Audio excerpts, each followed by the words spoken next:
Pernahkah Anda merasa letih untuk terus mencuba?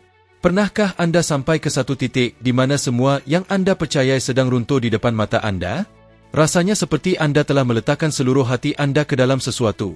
Kejaya, hubungan, impian lama, dan tiba-tiba semuanya musnah.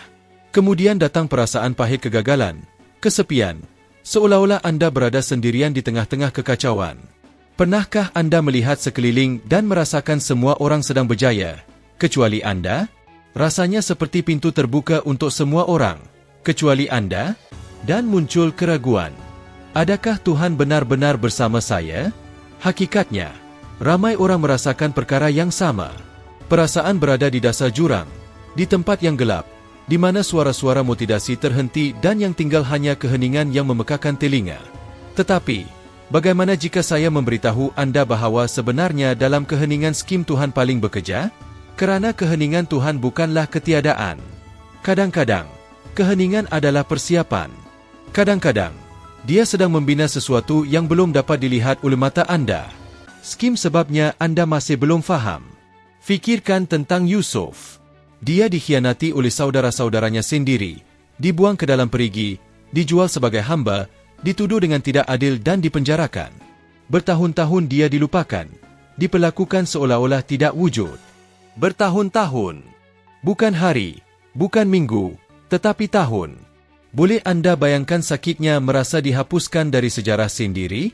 Melihat semua impian Anda semakin jauh, sementara kehidupan seolah-olah memberi ganjaran kepada mereka yang telah menyakiti Anda? Tetapi walaupun dalam penjara yang dingin itu, Tuhan tidak meninggalkan Yusuf. Walaupun kelihatan seperti tiada apa yang berlaku, segala-galanya sedang dipersiapkan. Kerana di dalam penjara skim Yusuf berkenalan dengan pegawai raja.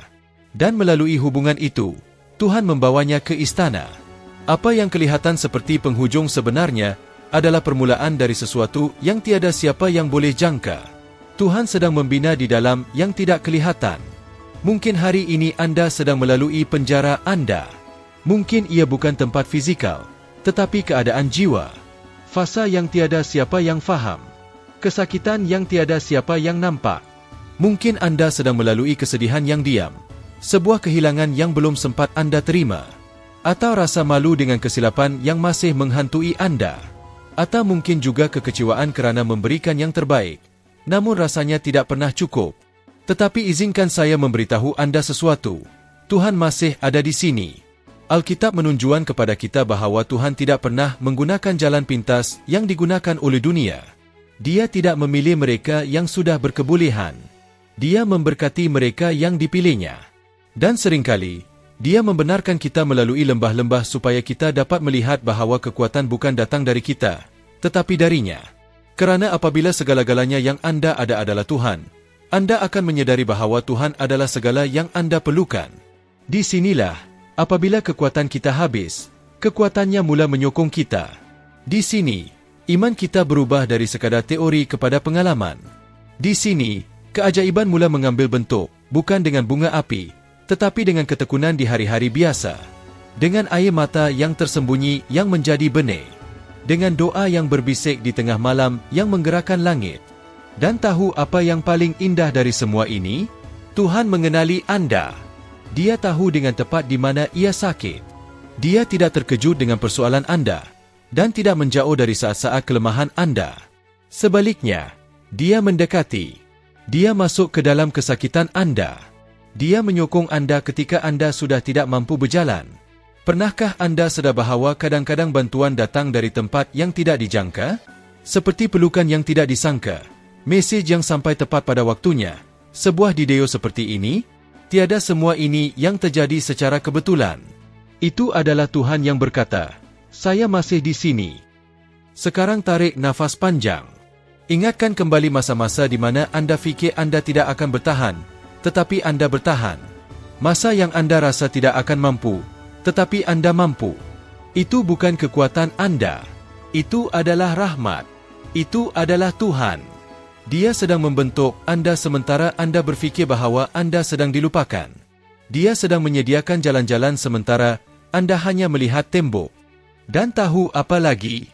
Mungkin kekecewaan terbesar Anda hari ini adalah apa yang akan menjadikan Anda contoh untuk seseorang esok. Mungkin Anda sedang dilatih dalam diam, agar pada waktu yang tepat, Anda menjadi jawapan dalam hidup seseorang. Kerana begitulah cara Tuhan bekerja.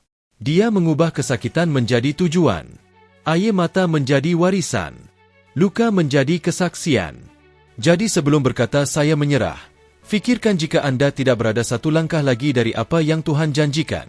Fikirkan jika gurun yang Anda hadapi hari ini bukanlah tempat di mana Dia sedang memperkenalkan kehadirannya seperti tidak pernah sebelumnya. Jangan hanya percaya kepada apa yang Anda lihat sekarang. Kerana apa yang Anda lihat mungkin adalah kekacauan, tetapi apa yang Tuhan lakukan adalah pembinaan. Dan pada waktu yang tepat, Anda akan memahami bahawa kepingan-kepingan yang kelihatan tidak berhubung sekarang membentuk rancangan yang lebih besar. Dan rancangan itu mempunyai nama, permulaan baru, pemberian makna semula, kelahiran semula.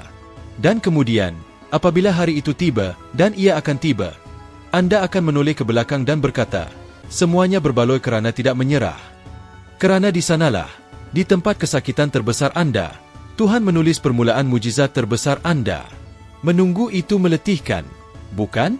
Perasaan seperti berjalan dalam bulatan, tanpa melihat kemajuan, tanpa mendengar jawapan. Seolah-olah waktu berlalu untuk semua orang, kecuali Anda. Seolah-olah impian yang dulu tampak hidup kini tidur di suatu sudut jiwa Anda. Pernahkah Anda merasakannya?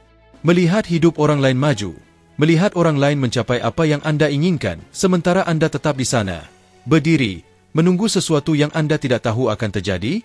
Rasanya tidak adil, terasa sepi. Tetapi bagaimana jika penantian ini mempunyai tujuan? Masa menunggu bukanlah masa yang hilang. Itu adalah masa persiapan. Itu adalah masa antara permintaan dan mujizat. Itu adalah tempat di mana Tuhan bekerja pada akar Anda, bukan pada panggung Anda.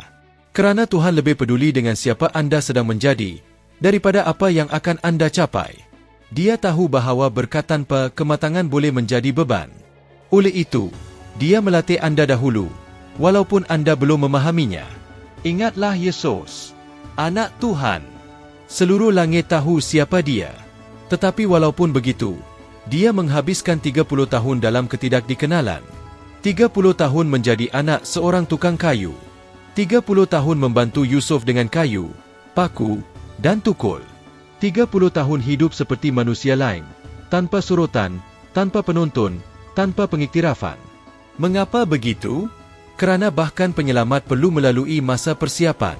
Kerana langit menghargai yang tidak kelihatan. Sekarang lihatlah hidup Anda. Berapa kali Anda telah berdoa meminta perubahan? Berapa kali Anda telah berkata, Tuhan, gunakan saya, bawa saya lebih jauh, buka pintu? Dan mungkin apa yang Anda alami sekarang adalah jawapan kepada doa itu, hanya dalam bentuk yang berbeza daripada yang Anda harapkan.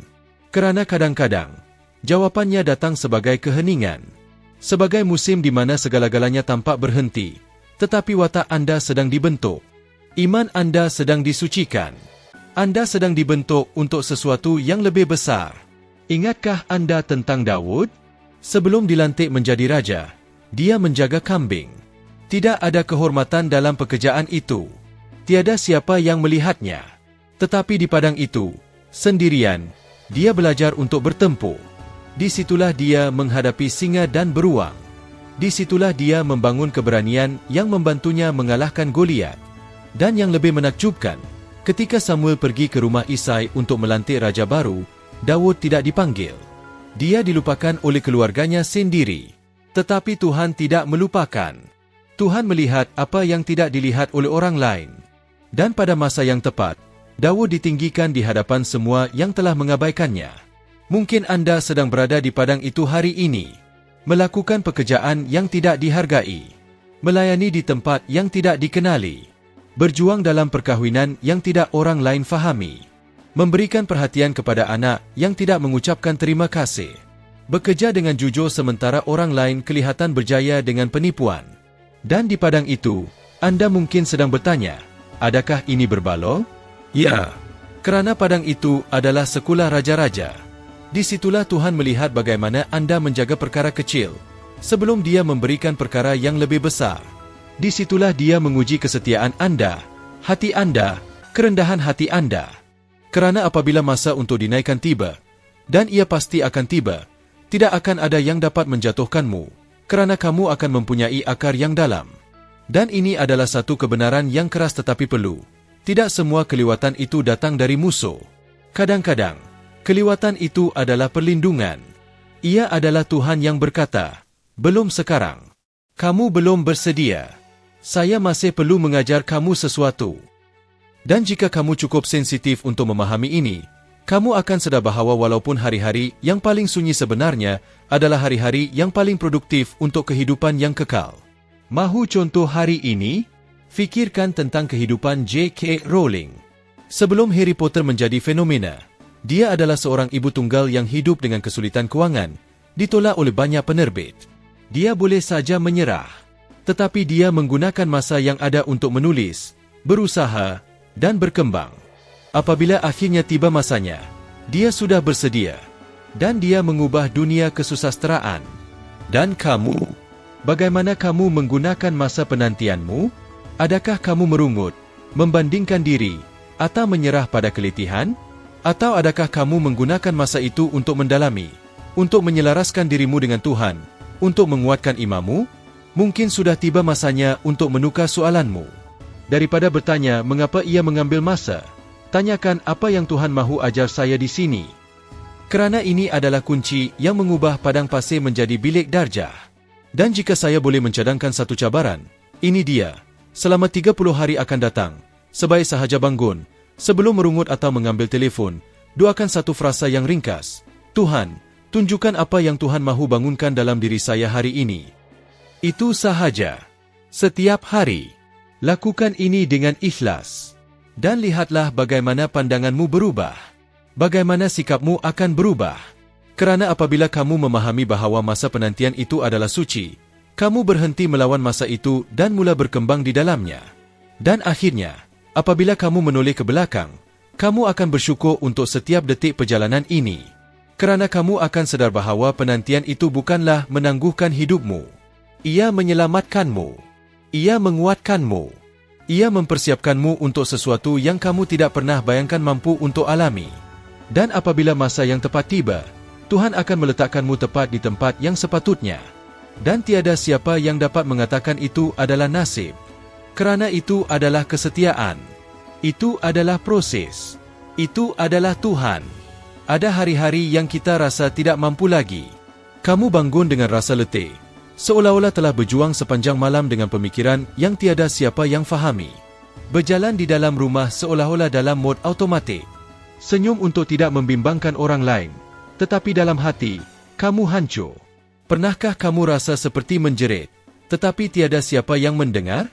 Seolah-olah hidup ini kehilangan warnanya, dan yang tinggal hanyalah usaha berterusan untuk tidak runtuh? Ramai orang hidup begitu, membawa kesakitan yang tidak dapat dijelaskan. Kesakitan yang datang dari dalam, yang bukan fizikal, tetapi yang menyekat, yang melumpuhkan.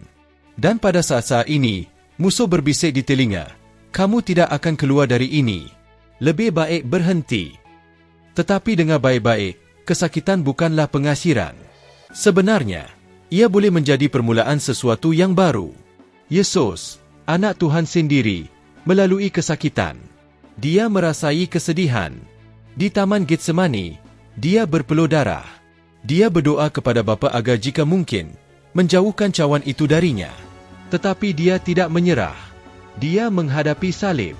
Dan bukan kerana dia tidak merasa takut, tetapi kerana dia tahu bahawa kesakitan itu adalah sebahagian dari tujuan. Bahawa penderitaan itu bukan pengakhiran cerita. Ada kehidupan selepas salib. Dan inilah kebenaran yang kini sampai kepadamu.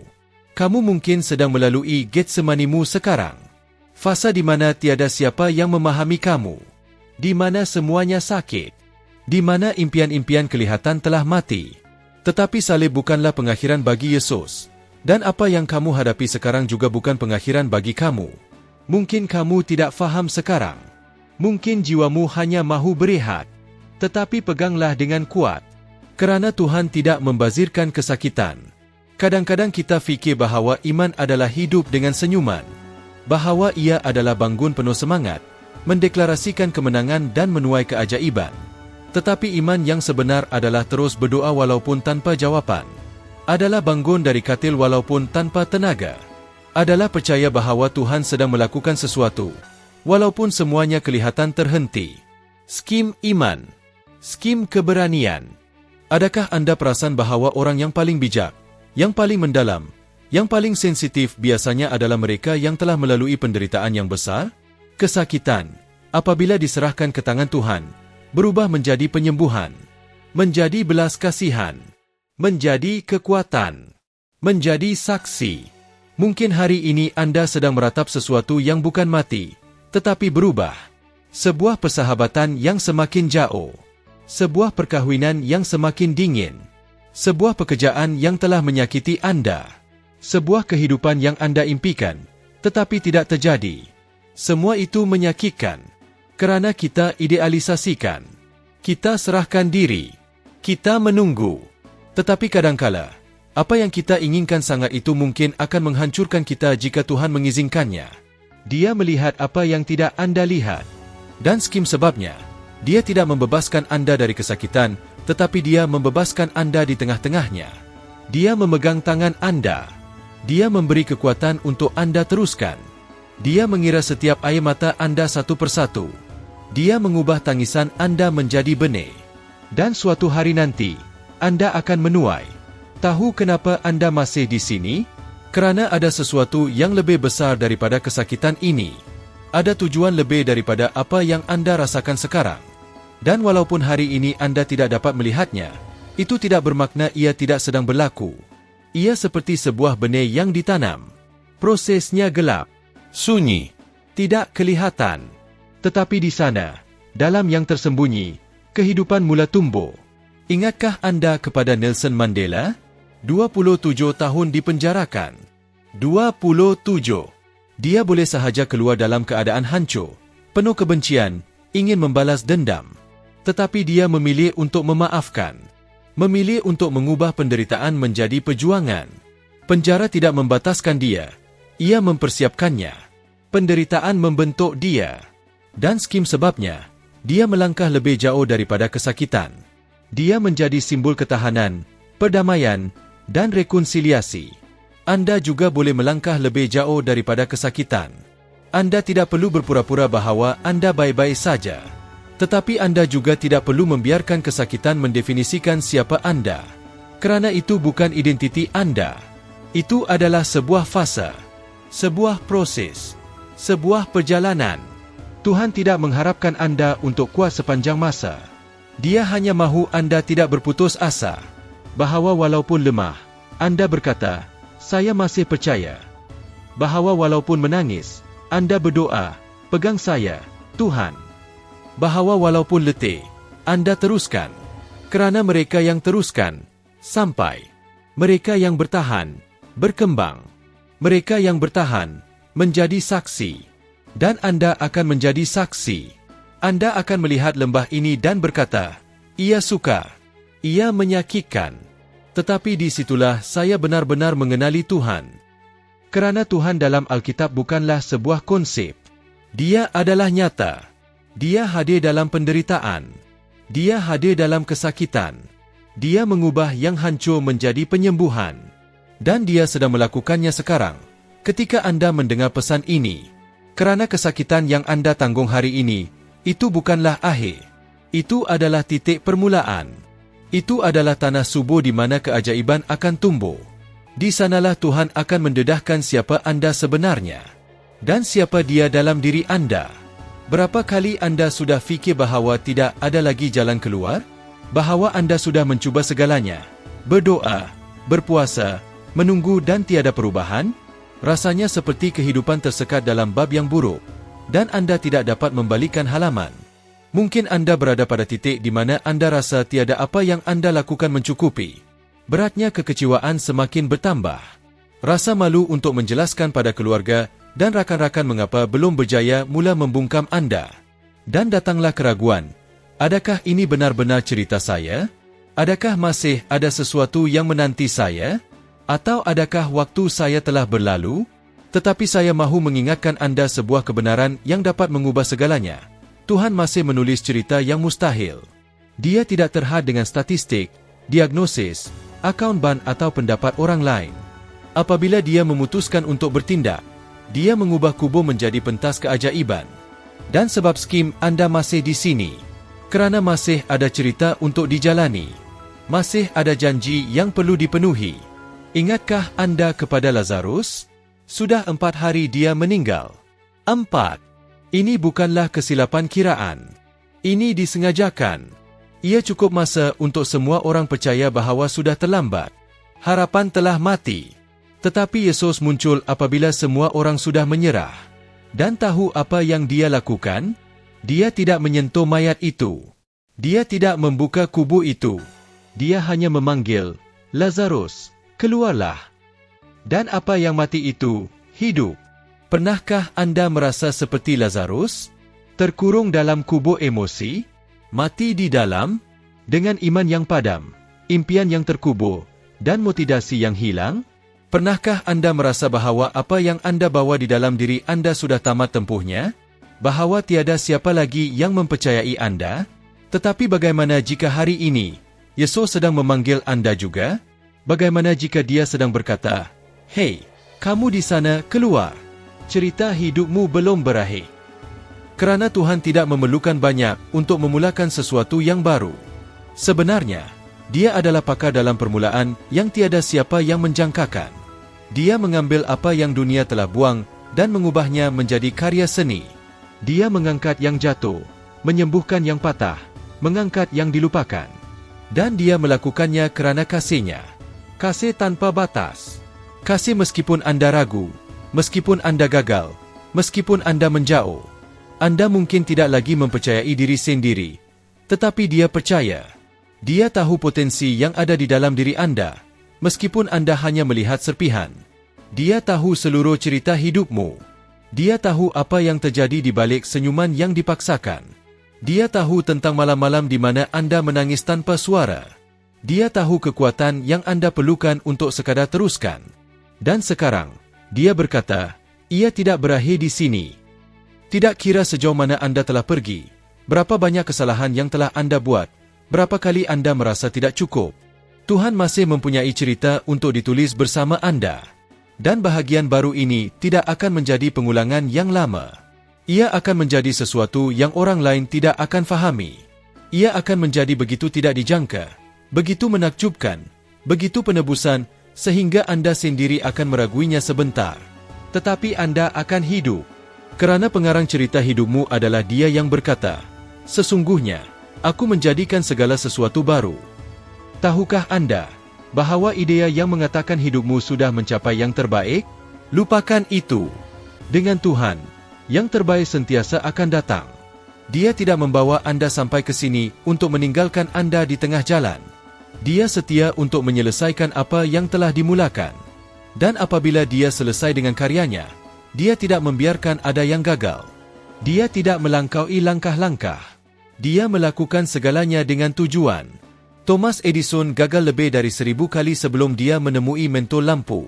1000 kali. Dan dia tidak menyebutnya kegagalan. Dia menyebutnya sebagai pembelajaran. Kerana dia tahu bahawa proses itu adalah sebahagian daripada hasilnya. Dan mungkin anda berada di titik ini sekarang, mencuba, gagal, memulai semula. Tetapi jika anda tidak menyerah, jika anda terus mempercayai, cahaya itu akan menyala.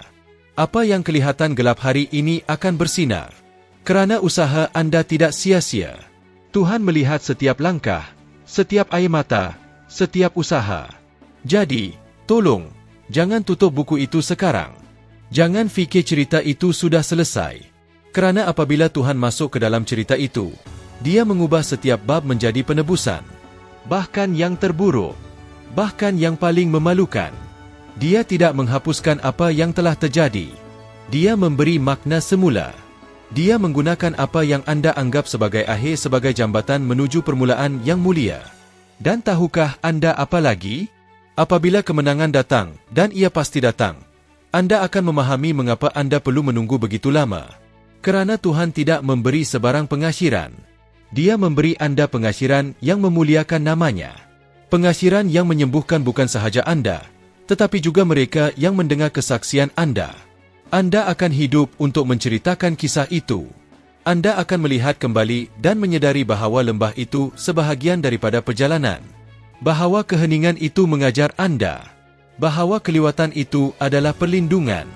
Dan bahawa yang mustahil hanyalah pentas bagi mukjizat.